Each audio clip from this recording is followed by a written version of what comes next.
जब भी किसी प्लैनेट की महादशा बदलती है तो आपको अगर ये जानने की जिज्ञासा है कि ये महादशा मुझे कैसे फल देगी, तो आपको 3 सिंपल स्टेप्स में देखना है कि वो जिस भी प्लैनेट की महादशा है, उस प्लैनेट की प्लेसमेंट आपके लगन चार्ट में कहाँ है।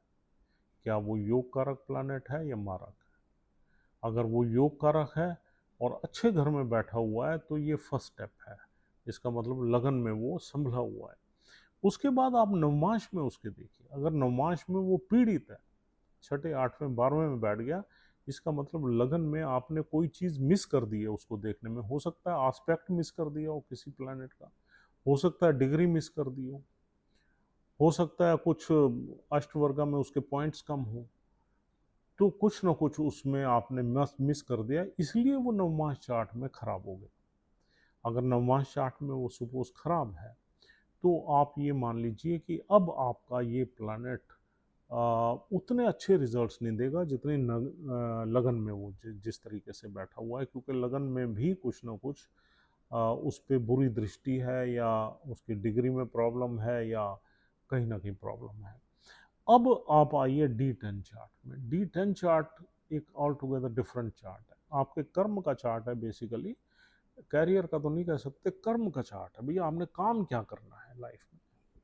तो अब D10 चार्ट में अगर वही प्लानट आपका बहुत ही अच्छा बैठा हुआ है, अच्छा कारक है और अच्छे घर में बैठा हुआ है, तो फिर आप ये समझ लीजिए कि आपका 60-70% ये अच्छे ही रिजल्ट्स देगा। क्योंकि आपका 3 चार्ट्स मेन आपने देखने हैं, एक लगन देखना है, एक नवमांश देखना है, एक D10 देखना है। भाव चलित भी अगर आप देख सकते हैं, तो भाव चलित में आप देख लीजिए वो पंचम भाव में बैठ के छठे में तो नहीं स्लिप हो रहा, या नवम में बैठ के आठवें में तो नहीं आ रहा, वो भी आप देख सकते हैं।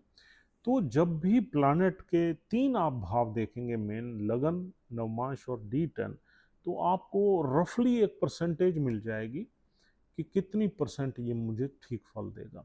अगर तीनों जगह ही वो पॉजिटिव प्लैनेट बैठा हुआ है, तो आप ये तय कर लीजिए कि वो महादशा आपको एक अच्छे लेवल पे फिक्स कर देगी, यानी कि ले जाएगी। और जो अंतरदशाएं हैं, वो उनकी स्पाइक्स उस लेवल से ही चलेगी।